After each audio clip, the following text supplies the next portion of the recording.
Bueno, pasamos entonces a los condicionales.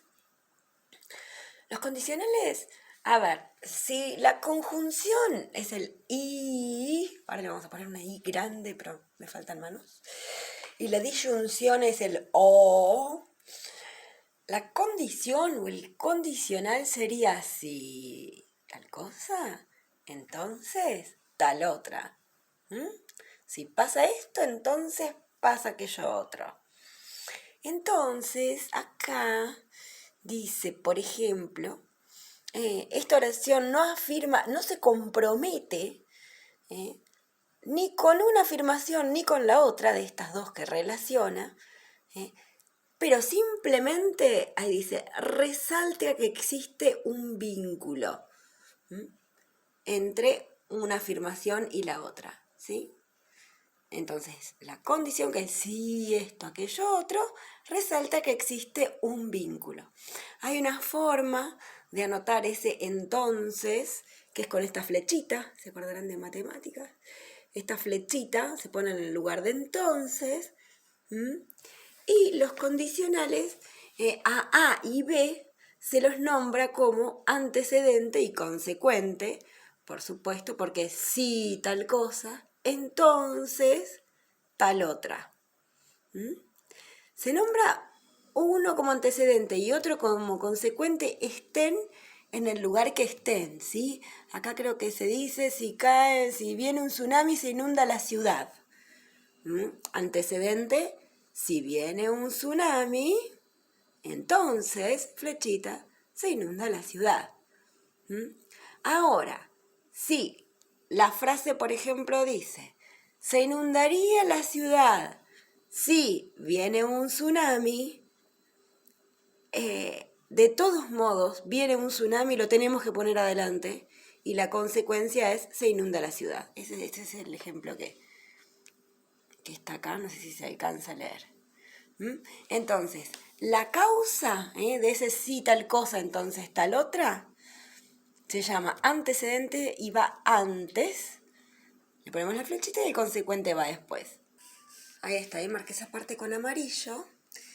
Fíjense cómo dice, típica pregunta capciosa.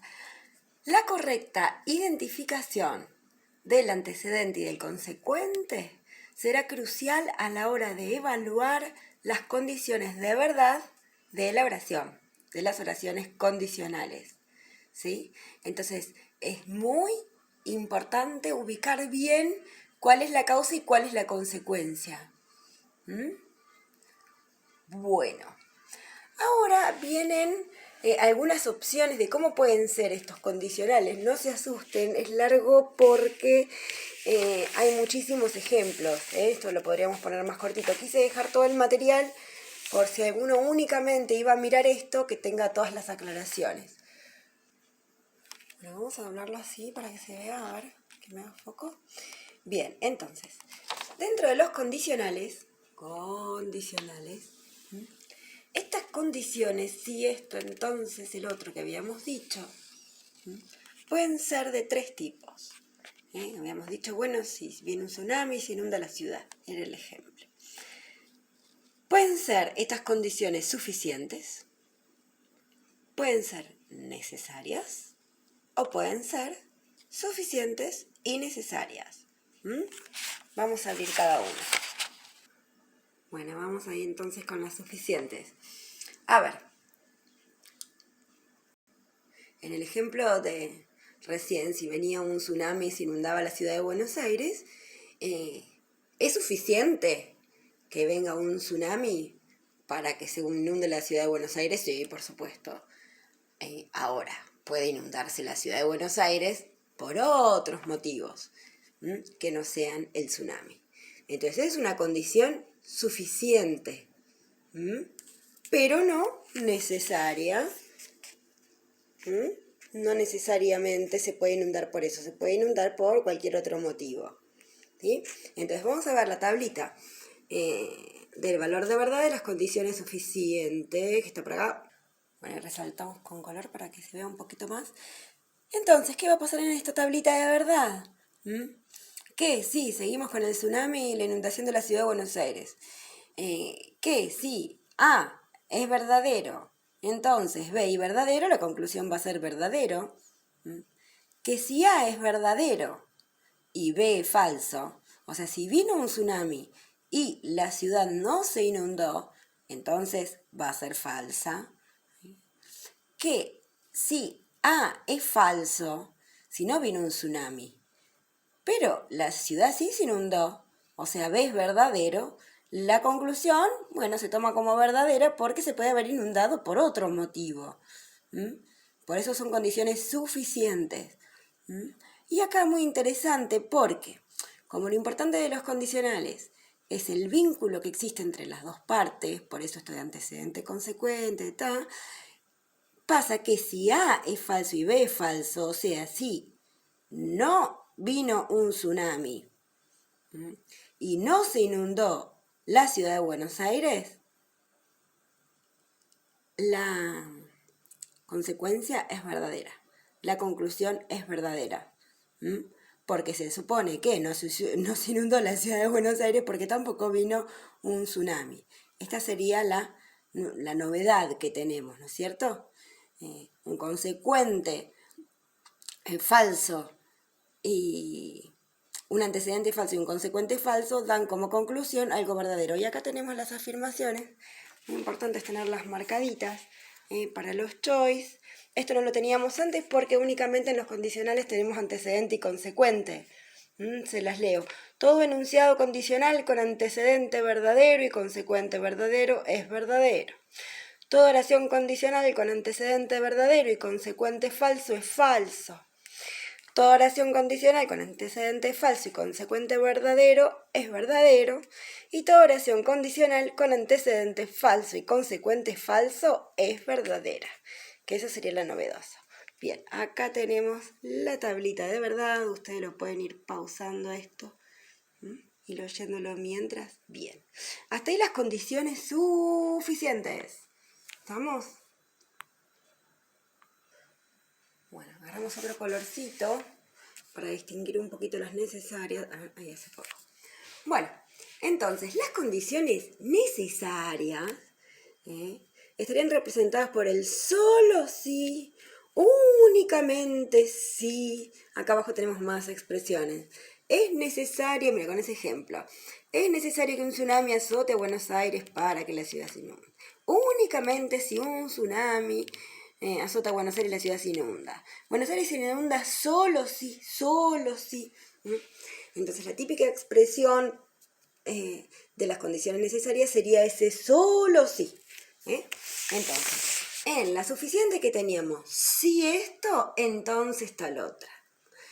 Si tal cosa, coma, tal otra. Así como esas eran las condiciones, así como la disyunción era el o, así como la conjunción era el y, o, si tal cosa, tal otra. Bueno, ahora es sí, solo sí, tal cosa, tal otra. Bueno, en las condiciones necesarias, ven que no tenemos otra tablita de verdad acá abajo. Se usa la misma tabla, la verdad, que en las suficientes, porque la diferencia es que vamos a cambiar de lugar el antecedente y el consecuente. ¿Sí? Entonces, solo si un tsunami azota Buenos Aires, la ciudad se inunda. ¿Sí? Cambiamos de lugar el antecedente y el consecuente. A ver. La diferencia, acá tenemos la frase, miren, radica en el modo de identificar el antecedente y el consecuente. ¿Sí? Entonces acá, el tsunami que azota Buenos Aires va a ocupar el lugar de consecuente. Tenemos las afirmaciones, si quieren pasarlas una por una, que dice la relación resultará falsa solo cuando su antecedente, Buenos Aires se inunda, es verdadero y su consecuente, un tsunami lo azotó, es falso. ¿Sí? Porque sí y solo sí. La diferencia de la condición necesaria es que sí y solo sí. Otra forma, bueno, terminamos de leer eso entonces. ¿Cuándo? Tanto antes... ok. Entonces, ¿una oración resultará falsa? ¿Un condicional necesario resultará falso solo cuando su antecedente es verdadero y el consecuente falso?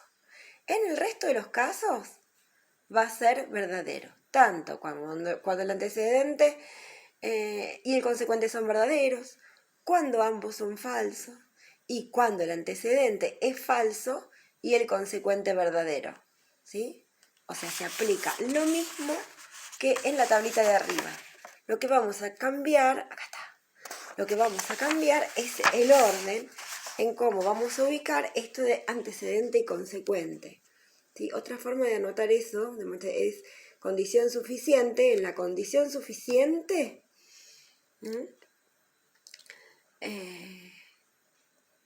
el antecedente se ubica adelante. O sea, la condición se ubica adelante. Y en la condición necesaria, la condición se ubica como consecuente, atrás. Esta es una forma de nombrarlo, ¿verdad? Bien. Entonces ahí, como súper resumiendo esto, estas oraciones son falsas únicamente cuando, ya lo dijimos, sus antecedentes son verdaderos y sus consecuencias falsas y sus consecuentes falsos. ¿Sí? Entonces, tanto los condicionales suficientes como los necesarios, porque lo que hacíamos era cambiar dónde ubicábamos antecedente y consecuente. Por lo tanto, la tabla de verdad va a ser idéntica. Una tabla de verdad en la cual las oraciones son falsas solamente cuando antecedente es verdadero y consecuente es falso. Si no, siempre son verdaderas. ¿Sí? Bueno, y acá abajo hay un apartadito para la tercera condición, suficiente, necesaria, y otra opción en la que podría ser tanto suficiente como necesaria. Pone el ejemplo de te doy el postre si te comes toda la comida. En este caso, a ver, vamos a marcar acá la tablita de verdad con color. Si antecedente y consecuente son verdaderos, consecuente es verdadero. Si antecedente y consecuente son falsos, la consecuencia también es verdadera. Y acá basta que uno sea verdadero, antecedente, y otro falso y consecuente para que sean falsas. Ahora las vamos a marcar, ¿sí? Pero entonces, sí. Si comes toda la comida, te doy postre. Comiste la comida, te doy postre, verdadero. Comiste toda la comida y no te di postre. Es falso. No comiste toda la comida y sí te di postre. También falso. No comiste la comida, no te doy postre. Verdadero. ¿Sí? Acá la condición es suficiente y necesaria. Ahora vamos a marcar con colorcito la tabla de verdad esto. A ver si enfoca y marcamos con colorcito. Enfoque. Bien. Bueno, entonces, estas que son suficientes y necesarias se llaman bicondicionales. También bicondicionales. Porque establecen entre las partes de la oración una relación condicional que va en ambos sentidos. O sea, afirman que la relación de condicionalidad es tanto necesaria como suficiente. ¿Sí? Entonces teníamos que en la tablita de verdad, que la tenemos acá abajo, respecto de la anterior, que eran las dos iguales, solo que en la condición necesaria cambiamos de lugar antecedente y consecuente, pero en las dos teníamos esta tablita de verdad, o esta, que es igual. Acá, esta ya la habíamos coloreado. Esta es igual excepto por el punto 3, ¿sí? Cuando A sea falso y B sea verdadero, va a ser falso, ¿sí? Que antes cuando A era falso y B verdadero, era verdadero. ¿Ok? Repasaría esto 1.000.000 de veces, pero tienen el material ahí, ¿sí? Vayan pausándolo porque si no se va a hacer larguísimo. Imaginen que antes teníamos que recordar las tablas de verdad. Ahora las podemos ir viendo. ¿Sí? Bueno, pasamos a negaciones. Bueno, de las negaciones nos van a decir que son un poco particulares, se diferencian tanto de las oraciones simples como de las oraciones complejas, porque al negar una oración no es posible combinarla con otras. Entonces, si bien pertenecen al grupo este de los condicionales, las disyunciones, las conjunciones, son un poquitito distintas porque, por esta particularidad, dice, porque el valor de verdad de la oración depende del valor de verdad de la oración que está siendo negada, ¿verdad? Entonces, dice que en este caso solamente se pueden considerar dos opciones. Ven que ya no tenemos la tablita de verdad. Dos opciones así como bastante obvias, ¿no es cierto? Dice que en una negación hay una única oración involucrada.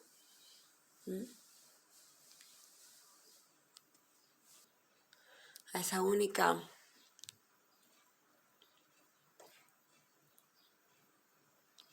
oración involucrada le van a llamar A, o no A, y no A, ¿no es cierto?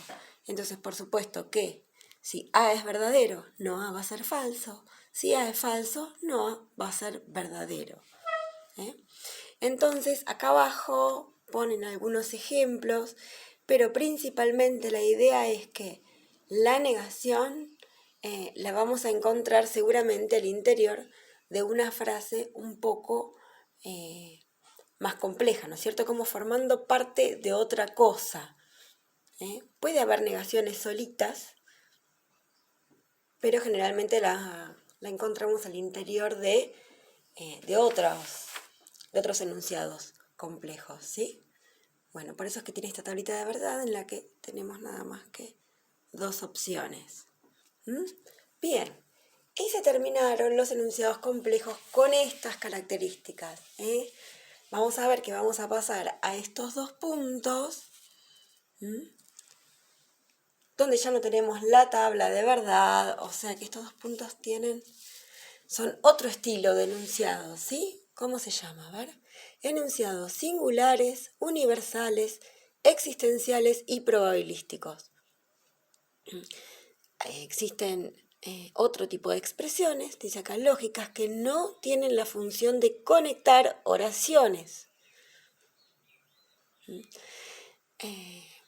Bien, estos diferentes tipos de enunciados se los ha llamado singulares, universales, existenciales y probabilísticos o estadísticos. ¿Qué serían estos cuatro?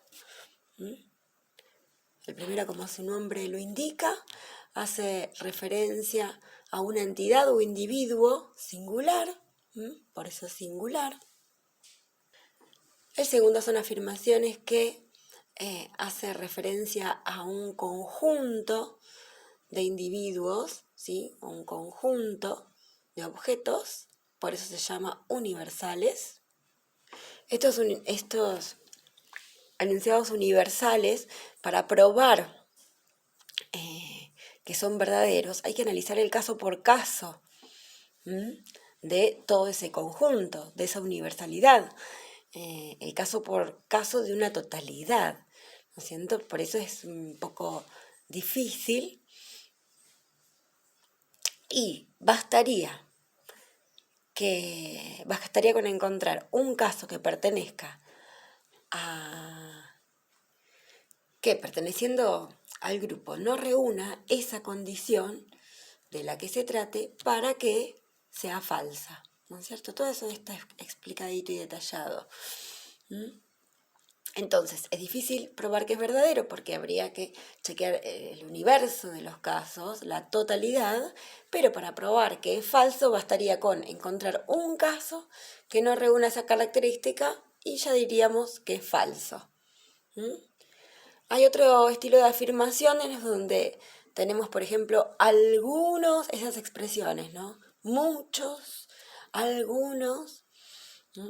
Estos enunciados se llaman existenciales porque nos dicen que algunos miembros de determinado conjunto cumplen con determinada propiedad, con alguna propiedad. Entonces, para probar que un enunciado existencial es verdadero, basta con encontrar un caso que pertenezca al conjunto y cumpla esa propiedad. ¿No es cierto? Es muy fácil demostrar que es verdadero.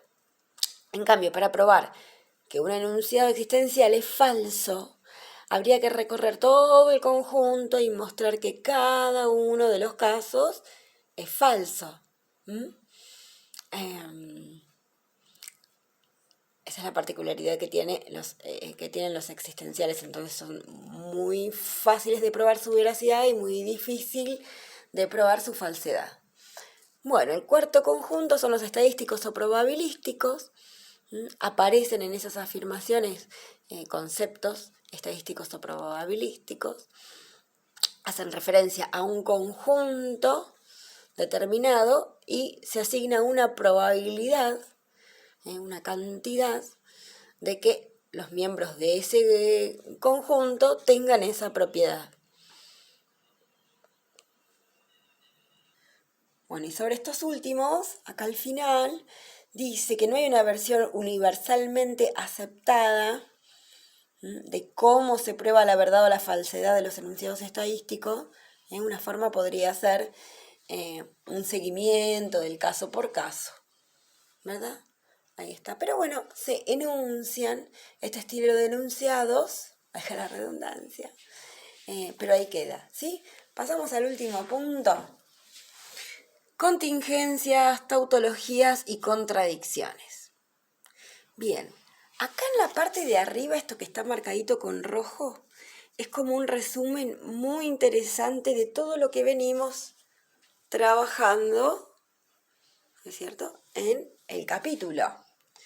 ¿Quieren que lo leamos juntos?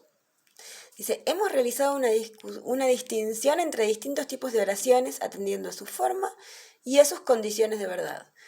Hemos identificado oraciones simples y complejas.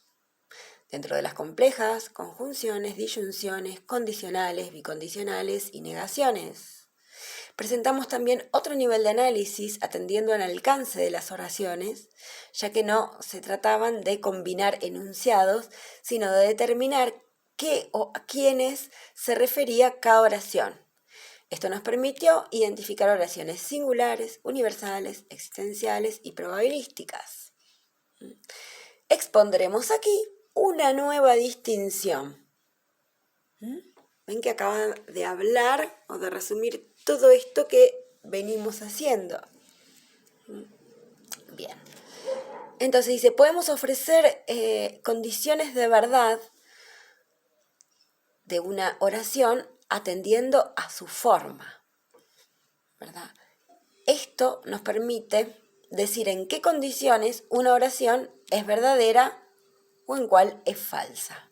Eso es lo que acabamos de hacer hasta ahora. Pero ¿qué pasa acá? Hay algunas afirmaciones llamadas contingencia, donde su veracidad o falsedad no dependen de la estructura de la frase, de lo que ahí se esté afirmando, sino del contenido, de que ese hecho realmente acontezca.